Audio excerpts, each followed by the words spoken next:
Welcome to TheoTRADE. This is Don Kaufman. It's May 9th, 2025.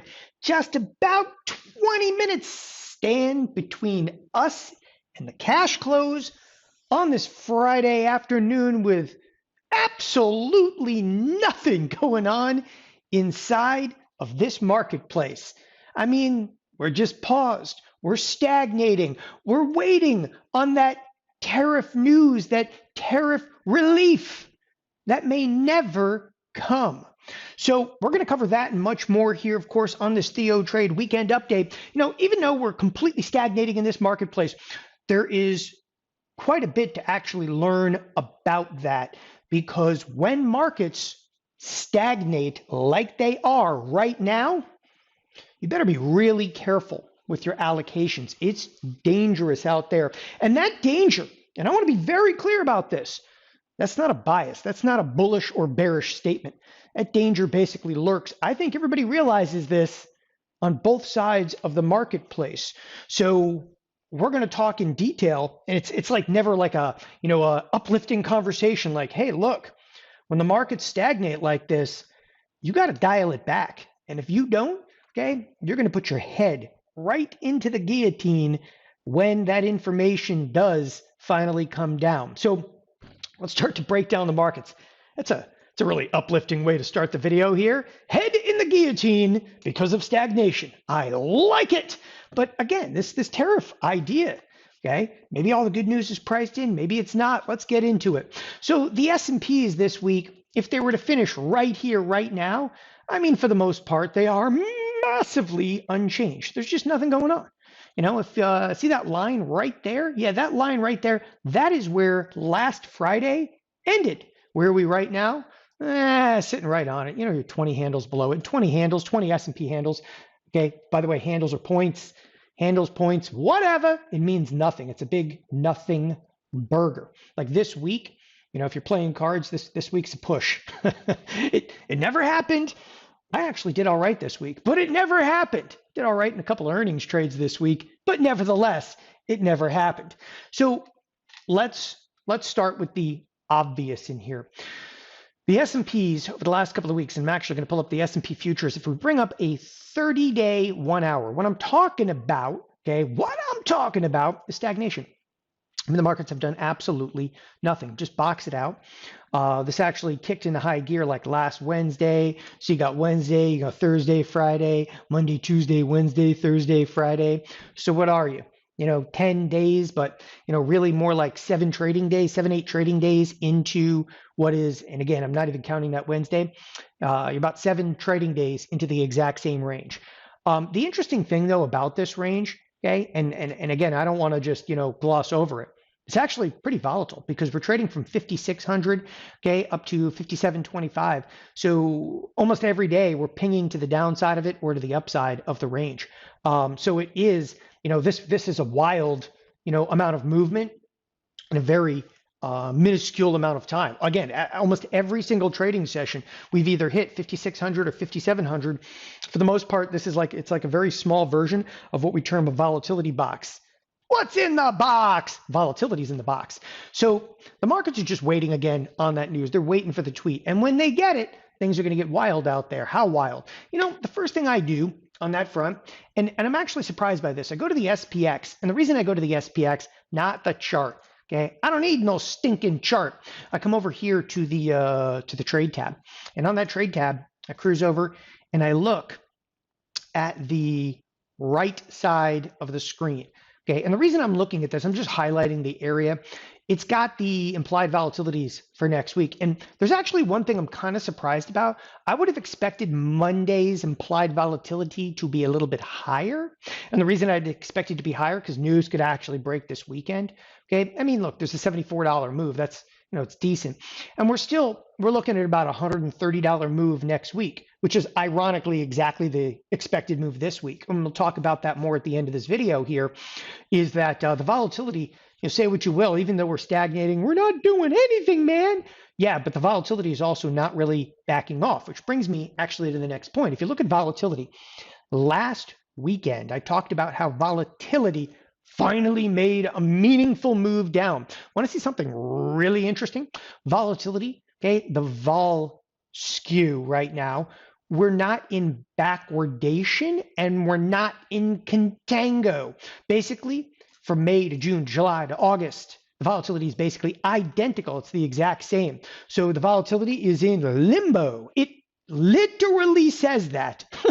But you don't see where it says we're in volatility limbo. It's crazy because this is a marketplace that literally says I can go either way. I'm completely and totally open to any and every idea imaginable out there.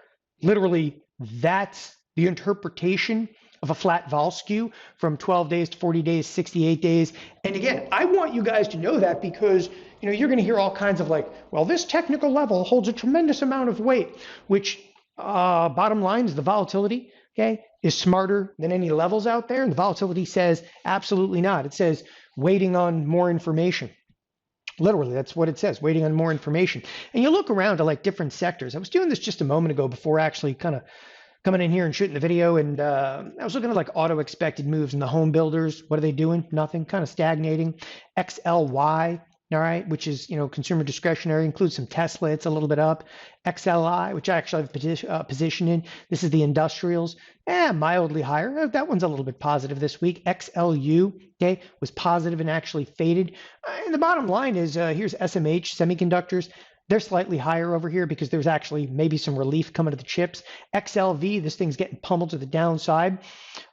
Here we actually have none other than XLP, consumer. Consumer staples, a little bit lower on the week. And again, I'm cruising through all these ETFs and, what's the bottom line? Okay. For the most part, they're mildly up, mildly down, but for the most part, massively unchanged. It just is what it is. And like here's today's trading session. Speaking of today's trading session, we're only at 867,000 contracts, which, I've actually seen in previous holiday sessions, like half trading sessions, us trade more. I'm not joking. Okay, I've actually seen like, on Christmas Eve, us trade more than that contract size. We might pull out, there's another 12 minutes left. Maybe we actually get up to like 1 million contracts, but it's light and fluffy out there. There's nobody that wants to commit capital at this point. Throughout the course of this week, if you think back a couple of days this week, we saw a little bit of volatility on the Fed. A little bit of volatility, but the Fed, they came out and, by the way, I think the Fed is Punxsutawney Phil. So the Fed came out and saw their own shadow, and they're going to hide again for another 6 weeks. And winter is here. I mean, the Fed literally said that they knew nothing. They needed more data. I mean, I'm not, again, I'm not even going to sugarcoat whatever their statement happened to be. Their statement meant nothing. When I say that the Fed, okay, knew nothing, did nothing, okay, is nothing. Here's actually the CME FedWatch tool. And at the June meeting now, there's an 83% chance of no cut. And when you go out to the July meeting, things get interesting in July. July, they're leaning a little bit more towards a cut, but for the most part, it's still ambiguous. It's really interesting because the marketplace right now is, again, it's leaning towards the Fed not cutting rates, okay, aggressively at any time. September is the first time that they actually cut in a real, that they come in and say, okay, there's going to be a cut. They really price in a cut starting in that September timeframe. Before that, it's all up in the air. So the Fed knows nothing, literally. I mean, they said they're data dependent. They're doing the exact same thing the market is, okay, waiting for that tariff relief. But here's one aspect I want you guys to keep in mind. If you're trying to create bullish and bearish trades on this, the longer we do not have information, the more damaging it probably is economically. Whether that damage will actually show up in the markets, okay, is neither here nor there. There's a lot of stuff that goes on Main Street that's not actually felt on Wall Street. I think everybody recognizes that. But this marketplace, it's hooked on the juice. It just wants those tweets, truths, whatever you want to call them. That's where we're at right now. So the market is waiting on tariff news. The Fed knows nothing. Okay, it's really exciting. And stagnation. Let's talk a little bit about that because this is important. Again, you can prognosticate all you want about different levels inside of this marketplace. People, it's all for nothing, okay? You're a tweet away from a 200 to 300 point move inside of the S&Ps. Again, when I say don't take my word for it, you need only look like 2 weeks out inside of the S&Ps. You go 14 days out, what do you see? It's a $190 expected move. You see a $190 expected move 2 weeks out? You think that's for nothing? It's not for nothing. Okay, and yeah, the volatility calmed down, but it's still a 22 VIX. Okay, and again, I'm not big into the VIX, but just to point out, if you look back over the last like 15 years, okay, 22 VIX, and let's actually draw a line across the screen just so everybody can see this. Okay, 22 VIX is still, you're in a pretty serious place, still, and that's one of the areas that a lot of people are not really ready for. They're kind of like, rally back up, it's all going to be fine. Okay, I don't know. And I'm not going to tell you over here, I'm taking some positions, but the positions and the type of positions I'm taking right now, okay, are for the return of a little bit more volatility. Like, it's not all about like, let's buy volatility over here. I just need a little two-sided action. Okay, and right now markets, they're not giving any action. I mean, there's not really even two-sided action. There's no action. I'll go back again to this lovely little chart here where I call stagnation, okay, at its best. And now the reason I really want to cover this and how we're kind of stagnating in the marketplace. So stagnation is dangerous no matter the bias. And when I say no matter the bias, and what I mean by that is, okay, as we actually stagnate in this marketplace and kind of move forward, what happens is, a lot of traders on the retail side, they start to build positions. They're like, oh man, I'm seeing things over here, and we're going to break out to the upside, and we break out to the upside, and all of a sudden, boom, the marketplace completely falls apart on them. Okay, or the opposite is true. Oh man, this marketplace, and they come up with reasons, and all of a sudden the tweet comes out, boom, we explode higher. You do have to recognize the danger inherently involved in this. Okay, and again, I don't care whether you're bullish or bearish. I keep reiterating week in and week out in this kind of market environment, you should probably use spreads and define that risk. And that's exactly what I'm doing. I'm using like in-out spreads. I'm actually taking some butterfly trades. And the reason I'm using butterflies is they're small shots. That's actually what I hit a couple of this week. I actually hit a few butterflies along the way. One of which today, I hit a butterfly in TDD. I got out one for $1.30, and then I actually clipped out of portions of it at a 232. Huge by huge. But that's the kind of stuff. It's just, taking shots is a smart thing to do in a marketplace that doesn't have a feel to it. And I'm going to say that again, taking shots. Okay. In fact, this next week, I'm going to be talking about catapults again, heavily talking about catapults, because catapult trades are like moonshot trades. And that's the kind of crap you want to do in this marketplace. You don't want to substantiate a lot of risk and a lot of bias on one direction or the other. And I cannot stress this enough, because inevitably what's going to happen, okay, is again, if the retail, gets long, okay, and the marketplace goes down, that's not good for anybody. Like it's not. And you have to look at this as being a very binary time in the marketplace, right? So stagnations and markets not moving like this for, 8, 10, 12 days, it just continues to build the danger, because when we do break, it's usually a very violent break, because we're accumulating open interest and accumulating more and more risks, like a snowball that just keeps building inside of an incredibly tight range. Now, the next thing that kind of coincides with that is that don't force allocations. Okay, don't feel like, and I know a lot of people get like this, they get punchy, especially those of you that are much more traders. Maybe not always the investors, but the traders get punchy. They're like, I'm not doing enough. I'm not making my monthly nut over here. Like, I got to do more. Okay, there's times where you got to take your foot off the gas. This is one of those times, because no matter what the outcome, it may not be the viable outcome. And that's exactly why I'm going to be like kind of reintroducing this catapult strategy this week. So I got to talk about catapults, because it's again, like, what do people always ask me what I'm doing? Taking some shots with some butterflies, taking some shots with some in-out spreads. But the bulk of the capital, like this week, I actually executed into several of these catapult trades, basically to launch myself into trades where even if I'm wrong, it's not going to cost me anything. And that's important. So why don't I force allocations? I don't force allocations because the reality is I don't know anything. You don't know anything. Tariff relief may never come, okay? And the Fed, when the Fed knows nothing, you really got to back off and say, all right, take your foot off the gas. And it's okay. It's okay to do that and kind of play wait and see. And then we break a little bit lower. We're like, all right, game on. That's okay.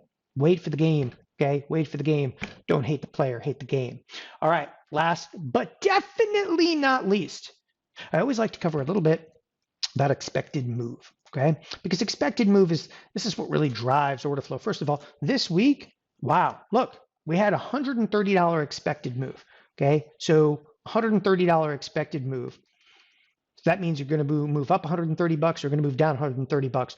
We got close, but we did not hit the lower edge of the expected move. Now, what does that mean? That doesn't, I mean, look, we got close, but whatever, the statistics behind it, like, let's not split hairs over here. Okay, bottom line, what are we looking at next week? And this is what's kind of ironic. When the market does not move, you anticipate that the volatility should drop. On the contrary, the volatility next week is basically what it is this week. So once again, don't take it, from my mouth. Like I'm just interpreting the volatility in here. The volatility says be on your game again. $130 expected move again for next week, which basically just screams incoming. Like you can look at the volatilities all you want. You got volatility like futures that basically flatten out, which says everything is just ambiguous. It's all up for grabs. It's in the air, okay? Then you have like the VIX. It's still at 22, which is kind of a warning shot being fired across the bow. Or like, I'm dangerous. I might be dangerous. But the final straw that for me does it, okay, is that like you're still in a $130 expected move. And I've been doing this for a long time. And $130 expected move, okay, that's rocking. Like it's, get ready to rumble because, once in a while, you're going to do like 2 times that, which is like could be a $230, $260 move. And that's exactly why I keep saying, like the markets are pricing in that you're a tweet away from like a really big move. And that's why I say it's tariff relief. Maybe it comes, maybe it doesn't. Okay. I'm not going to try to anticipate. Maybe everything good is already priced in. That's plausible as well. Nevertheless, the market still interprets risk. Okay. It's there. It's right in front of you, as should you. Scale back allocations, keep your head down, okay? Hands and feet inside of the vehicle at all times, because this market, okay, still waiting for information. Thanks everybody for joining us here at TheoTRADE. Have a wonderful weekend. Bye-bye.